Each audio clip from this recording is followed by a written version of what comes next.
you go from just being kind of this mysterious security leader, and they kind of leave you alone because they don't really understand what you do. And you start to get a seat at the table because they view you as a business partner. Because it's fair to say that AI in the hands of adversaries is aimed directly at security. It's 5 versus 5, right? I've been amazed over the last couple of years to see how many corporations have eliminated the CSO position or wiped out basically the whole security team.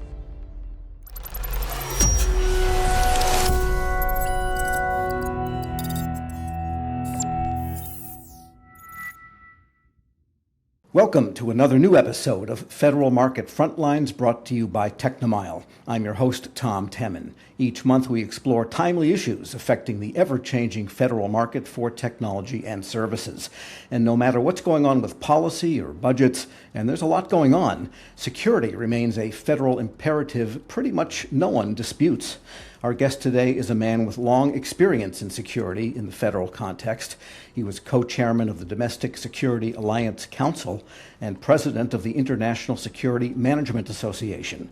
For more than a decade, he was vice president and chief security officer at the Boeing Company. He's now a consultant and a TechnoMile SIMS advisory board member.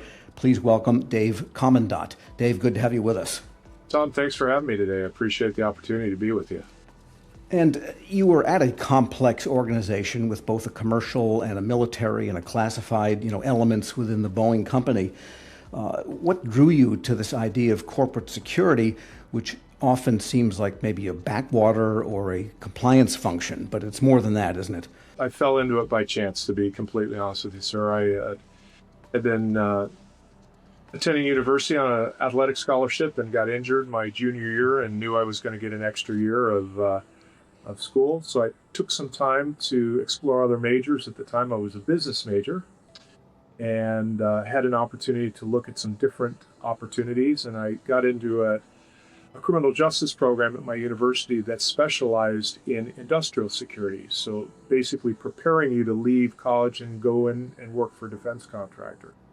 At the time, I was based in Long Beach, California, and this is all pre-merger. So there was a Lockheed, a Martin, an SAIC, a TRW, so plenty of opportunity to grab a job. And I was lucky enough to get one with the Douglas Aircraft Company in Long Beach as an entry-level industrial security rep. So, doing the classified security briefings, document control station audits, kind of the nuts and bolts foundational activity.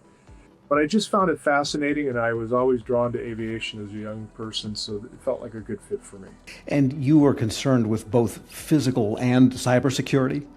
Early in my career, it was predominantly physical security. And you think back to when my career began back in the 80s, that was the predominant risk at that point. This is well before the internet and well before all the challenges and cyber challenges that are converged today. So early on in the career, it was singularly focused on protecting the physical assets of the company. As my career extended and over time, the cyber piece obviously became a very significant portion of the risk portfolio I was responsible for. And ultimately, during the latter half of my career, when cyber was in fact a huge issue at a corporation like Boeing, that became a primary focus for myself and my team also. And you've mentioned that earlier in your career, the revelation came to you that this security function should operate more like a business unit and less like a compliance or checkoff type of function. What do you mean by that, and what caused this revelation, and what does it all mean? I think one of the unique opportunities I had was to grow up as a corporate security product. I did not come out of federal law enforcement or the intelligence agency. So my entire career upbringing was focused on working within a profit and loss business company. And as a result of that, the security function was one of those things that was always looked at as a cost center. And I was lucky enough very early in my career to have a very creative and thoughtful security director in McDonnell Douglas who understood that that's how the organization was perceived and worked really hard to be able to educate leadership on how not only were we not a cost center, we could be a profit center. And so growing up in that environment and culture, when I finally had the opportunity to get in leadership roles, it really came second nature to me. It was always about showing the value proposition of the organization, showing the investment that was being made and the return that the company was getting. So for me, it was a really kind of an intrinsic trait that I had. And I felt very lucky, quite frankly, over the years to have that. Many of my peers who had those types of senior roles came out of a different function in the U.S. government, where maybe that had not necessarily been a focus for them. And for some of them, making that transition into the defense industrial base or corporate security in general, that was a big learning curve for them, was to understand that culture that drove really that pressure on security organizations, that they were viewed in many cases really as a cost center, and trying to tell that story to change that perception. You know, and in a profit and loss driven business, the profit and loss elements, the inputs and the outputs are easy to measure. How do you develop metrics for security such that you can demonstrate that case to senior management that it's a worthwhile thing to invest in? Because in some ways you're trying to convince them of the value of things that don't happen. Yeah. That's a great question. And unfortunately, for many years, and I think this has changed dramatically in the last 5 to 7 for sure, a lot of the metrics that security leaders were capturing were activity-based metrics. How many times does something happen? That's interesting, but it's not really relevant to the C-suite. It was more about capturing, we make this dollar investment, and this is the outcome of that investment you've made. So I'll give you an example. We would make an investment in pre-employment background screening, and we would screen out a certain percentage of applicants due to a variety of different reasons. But if you took those variety of different reasons and you quantified the risk associated, where if we would have hired them, if we would have not screened them out of the process, what would the relative cost been to the Boeing company in shrinkage, in potential lawsuits and litigation? Because a lot of these types of activities, there's a recidivism that comes along with those types of crimes, and you can quantify that. There's publicly available information that will talk to you about what certain crimes cost and what certain defenses cost for companies. And so we would invest X amount, but I could go back and say, this is what likely would have occurred. And you could take any percentage of likelihood out of that, and they all would have exceeded what our initial investment was. So when you can produce metrics like that, I called them value metrics, where I could take an enterprise service, I could show them what they were investing in it, and I could show them what the outcome of that investment was that enabled business or reduced cost or reduced liability or took cost out somewhere else in the business.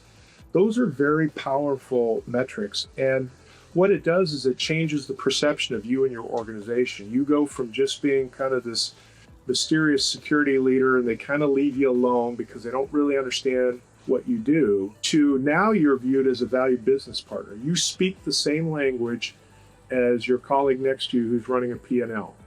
And all of a sudden the perception of you and your organization changes, and you start to get a seat at the table because they view you as a business partner versus a cost center and a necessary evil. And so that sounds like then, to follow up, the clue to those that are struggling to get continuous funding and to get that continuity of support year after year, this seems like the strategy to do that then. It is. And as I went further in my career, one of the things I would tell my team is, in addition to being the chief security officer for the Boeing company, I'm also the chief marketing officer for our organization. And it's my job to help tell the story of what we do to leadership and tell it in a way that resonates with them. And the goal always was, we wanted to create ambassadors outside of our organization. So it wasn't just me having those conversations with the C-suite. It was me having those conversations with my peer leaders and making sure they understood, how were we supporting their function? How were we supporting the procurement function? How were we supporting the facilities function? What could we do together? What could I do to make their lives easier? What investment could I make that would enable something that they were doing to be done more efficiently? And so it's not only building that relationship and understanding up, it's building it across that horizontal too. And the value of doing that is, now you've created different ambassadors for you. And those ambassadors come in handy at different times during different situations in the corporate cycle. And where it benefited me, quite frankly, would be in times of downward cost pressure, where we would be part of a larger organization and there might be downward budget pressure, or we were going to need to take headcount reductions. Because my peers understood what we were doing and how we were doing it and the value that it was creating, on more than one occasion, I had peers raise their hand and say, we'll take an additional reduction, or we can take more of a budget cut here because we think what they're doing in the security organization is really important, and we'll take an additional cut. And that happened with some frequency. There were other times where during those situations, we would sit down and be able to go through with the leaders and talk about, if we reduce this or if we cut this, here's the residual risk. Are you comfortable with that residual risk? And they would say, no. So there were several times also where I actually, after those discussions, took no cut because they were not willing to accept the risk. And I think everyone understands, as a security leader, your job is to help the business leaders understand what the risk is, offer mitigation strategies, but ultimately it's their decision to accept or not accept that level of risk. And there were several times where those risks felt too big for them and they left us alone. And especially in the federal context, you didn't mention this, but it could even be that security is a support function for sales because you have a risk-averse customer base that wants to look behind the scenes and see how secure your operations really are for protecting what you expect to deliver to the government. You are 100% correct, sir. And, delivering a product, a service, a software, a capability uncompromised is critical. And the customer, whoever the customer is coming out of the federal government, whether it's the intelligence agencies or the services, they can be your best ally. If they come in and they see things as a result of budget reductions that are being planned or have already occurred, they can go back to the company and put some pressure on leadership to say, this is not acceptable to us. Now, you don't necessarily want to play that game because you're part of the corporation, right? You want to be part of a team. So you look for ways to meet all the expectations, maybe do them differently and satisfy the customer's requirement. But there are times where the customer can be an ally, and them understanding what you're trying to do, how you're trying to do it, or the impact of some of these reductions, they can be a strong voice in your corner. And let's talk about when something does happen and there is a crisis management, and these are often very visible. And while you were at Boeing, the company faced all kinds of natural disasters, international conflicts, terrorists, even COVID to some extent, all affected aviation and some of the other products that Boeing, is responsible for. How do you think about preparedness and response, again, from that business perspective and not just public relations perspective when, these things inevitably happen to companies and organizations? I think when you're at the size and scale of the Boeing company, it is a imperative because you're put in these positions with such frequency that if you don't have a strong program and a strong process and an aligned strategy within the company, it can be devastating. And so you think back to, and you mentioned several of these, you have 2 MAX crashes in quick succession and then COVID starts. For most companies, any one of those singular events is a black swan event and that could end the future of the corporation. We went through 3 concurrently. They all melded into one, right? And so having the capability, having the resiliency, having the planning in place where you could bring all the different facets of the company together, whether it's an evacuation out of a country or some other a natural disaster that impacts us somewhere in our supply chain, being able to have a function that you can rapidly assemble, make Boeing-wide decisions, and that was one of the strengths of the Boeing Crisis Management Program, and I believe it still is today, is you would make one Boeing decisions. And what I meant by that is if we made the decision we were going to evacuate, whether it was the defense business employees, the commercial business employees, or the service business employees that were in a location or region that we were moving, they were all coming out. The only exception would be those that were embedded with U.S. forces that were under the protection of U.S. forces, but everybody else was coming out. And there was never disagreement about that. Our crisis management structure was set up to where when we made these decisions, they were communicated. It wasn't like we made them in a vacuum, but we made them with the support of the C-suite, with them understanding we were going to do what was best for the corporation. There might be a pain point for a certain business unit or a certain P&L because of the decision we were going to make, and we would pre-communicate that, but they understood for the greater good of our people, our products, our company, our brand, this was the direction we were going to take. And I never felt unsupported, and I never really felt Monday morning quarterback after an event. We might sit down and have a discussion and say, if we did this again, would we do it the same way, or would we maybe do something different? And I think that's fine, because, when you get that opportunity to look back, it's like any other situation. There's always the ability to improve and do things differently. But it was always done in a positive manner, and it was always done in a very supportive manner. And that's one of the things I valued most during my tenure, is we were, as big a corporation as we were, we could be super agile when we needed to be. And in crisis situations, I felt like we were always super agile. All right, let's talk about the profession itself. The chief security officer, or whoever is in charge of the security organization operating in this business-like manner that you described, the threats seem to multiply.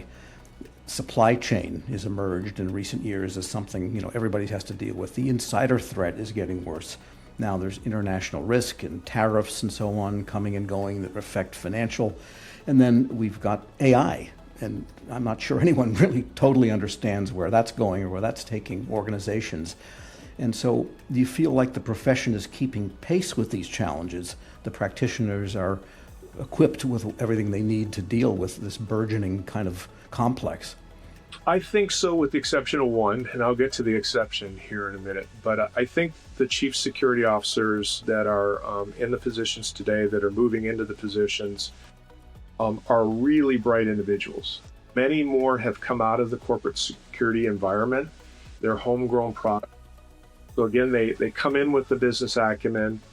They really understand the company culture, and they understand the strategy of the company. The business leaders that are coming out of the U.S. government, whether they're out of federal law enforcement or the intelligence communities, I think their acumen and their ability to adjust has gotten better too. So the whole profession, I believe, is elevating itself when it comes to the skills necessary to do this job and to do it effectively. The one area where everyone is challenged is within AI. And there's a lot of reasons for this, and security is not unique. You can talk to any business leader at any major corporation, and they got a business goal and objective this January 1st from their boss that said, you need to go implement AI in your team, and you need to draw such and such level of efficiency, and blah, blah, blah. Everyone's trying to figure out what does that mean and how to do it well. And the security leaders are no different. I think the challenge is finding talent to bring into your team that understands AI, that understands the models, that understands agentic AI, and to help you build the right models that actually get the results you're looking for, so that you actually are taking that commoditized work, having AI do that, and then being able to elevate the people that were doing that work into different and more substantial roles, or focus them in newer or different or emerging threat areas.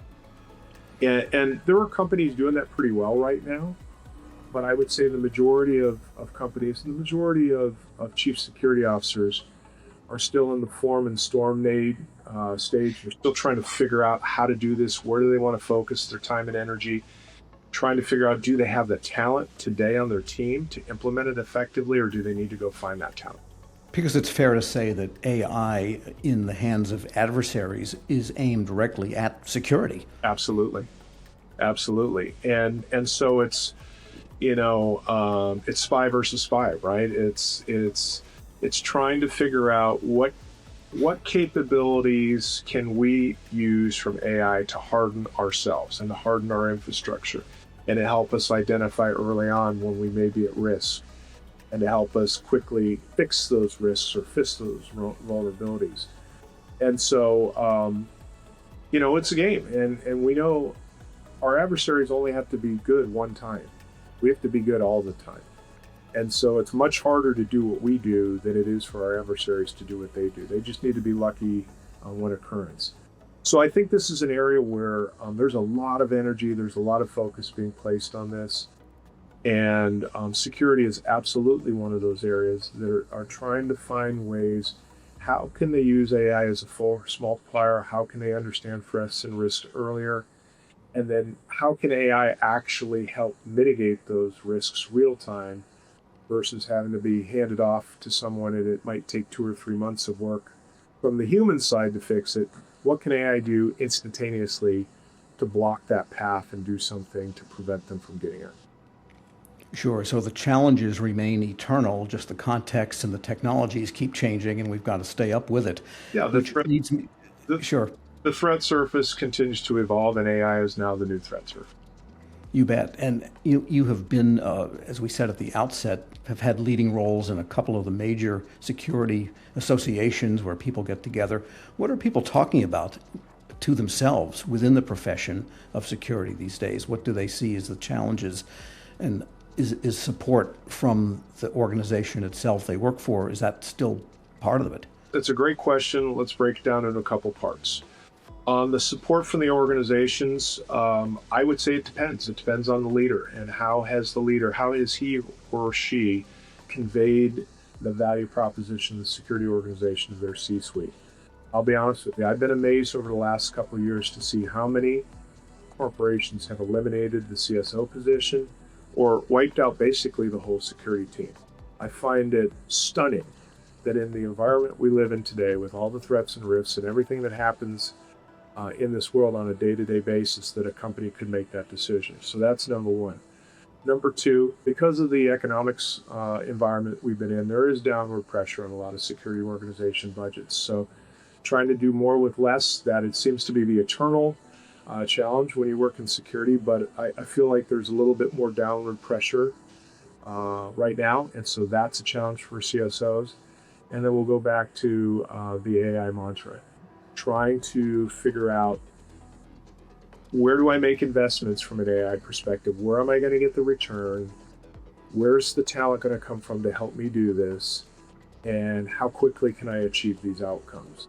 Those are all happening concurrently. So you've got cost pressure, but you've got pressure to do more, to be more efficient, to manage and tackle these risks. So you need AI, and maybe in some organizations you're not getting the support to do it. So some people have it figured out and they're doing a great job. Other people are doing okay, and then there's a group of people who are having a hard time right now. Yeah, so as the risks get worse and compliance becomes more important, then it sounds like to get that seat at the table, to get that kind of support you described that you got in those years, you really need to go back to those basics, make that case, and if nothing else, show the cost of non-compliance, might even exceed the cost of compliance. That kind of case needs to be made then to restore the strength of these types of security organizations. I agree with that statement 100%. The only caveat or addition I'd put on it, because you surmised it beautifully, is it can't be an infrequent discussion. You have to be able to have a dialogue, and it doesn't mean you're walking into the C-suite every day, but you have to have a dialogue, and you have to create allies and keep them aware of what's happening. What is changed within the security organization? If you don't have kind of a dynamic risk profile where you can go back with some frequency, whether you have a risk committee at the company or you just have access to senior leaders, that's your reporting structure, and be able to say, remember, Tom, when we sat down in January and I laid out these were the 6 most significant risks we were facing, 3 of those have changed, and here's why. 2 of them have been reduced, 1 has been dramatically increased, and here's a new one that's on the screen, and here's why it's new, and here's why it's important to us and what we're going to be doing to it. I think that if you're not having those kind of discussions, if you're not keeping leadership informed, if you're trying to do that once a year, and in fairness, there's some leaders that only get access once a year, so you do the best you can with the access you're given. But anytime you have the ability to educate and to update, I think you need to try to do that. And if you do it in the right way and the sky's not falling every single time you have the discussion, then I think it builds a level of trust. And pretty soon you start to get phone calls proactively. Hey, I saw this thing happen this weekend. What do you think? Are we doing anything different? When you can have that kind of interaction and that type of exchange, that's usually a good sign that you're winning, that you're getting, your voice is being heard, they're listening to you, they respect your opinion. And one of the changes in security in recent years has been the realization that people in your organization, your employees, and they're far-flung and they're working remotely and they're working on all kinds of devices, have become not merely that on which you impose security measures, but those that you also enlist in helping protect the organization by their practices and how they do things. And I imagine that's itself is a good case for the budgets and the support for the security organization. It is. And, that was one of the bigger challenges during COVID was trying to, because your attack surface expanded outside your fence line, right? No longer were they working within the protected confines of whatever facility that they had been working at just a month before. They were all at home, and you don't know what the home security environment or situation is. And to some degree, a lot of those people are still working at home. Now, I'll say companies have gotten smarter about this. They've spent time and energy, and they've been thoughtful, and they've come up with guidelines and rules for people who are working in a virtual or a hybrid environment. But it still poses risk. And so it's something that has to be addressed. It's something I know it absolutely was talked about at Boeing when we had a large population of our engineering team and other critical functions not working within protected Boeing spaces. That created angst, and there was a lot of discussion between the CSO and their organization, my organization, the human resource organization, legal. What could we realistically do? What could we realistically ask? And instead of being kind of the hard cop on this, we tried to tell a story where people would feel like they wanted to help, that they were being deputized and they understood the mission and they knew they were doing their part to kind of extend the security perimeter of the Boeing company. They were getting the opportunity to work from home, and they knew that in some cases that was a wonderful option and opportunity for them. And so they were going to do whatever they could to keep information safe within their control. So I think it depends on how you wanted to go about and tell that story. But I think, in that case, sugar was better than some of the other approaches. And I think it got a good result overall, that people are smart and they understand it makes sense that I need to be disciplined in how I use company assets or how I manage company information when I'm at my residence. Sure. And as a longtime security practitioner, do you have a 6-digit code on your phone? And if you still write checks, do you use that ink that can't be dissolved? I'm kind of old school on a lot of things. My kids would tell you that for sure. And I do have a fairly meaningful code to answer my or open my phone up, and I have the world's longest Wi-Fi password at home. So I'm trying to get more technical, I'll be honest with you, but I still do a lot of things, and I am cautious. I am very cautious at home, and I always have been. All right. Security expert Dave Komendat is a TechnoMile SIMS advisory board member and founder and president of DS Komendat Risk Management Services. Thanks so much for joining us. Thanks for the opportunity to be with you today, Tom. And that's it for this edition of Federal Market Frontlines. We'll have a new episode next month to explore the latest procurement and budgetary challenges. Until then, I'm Tom Temin.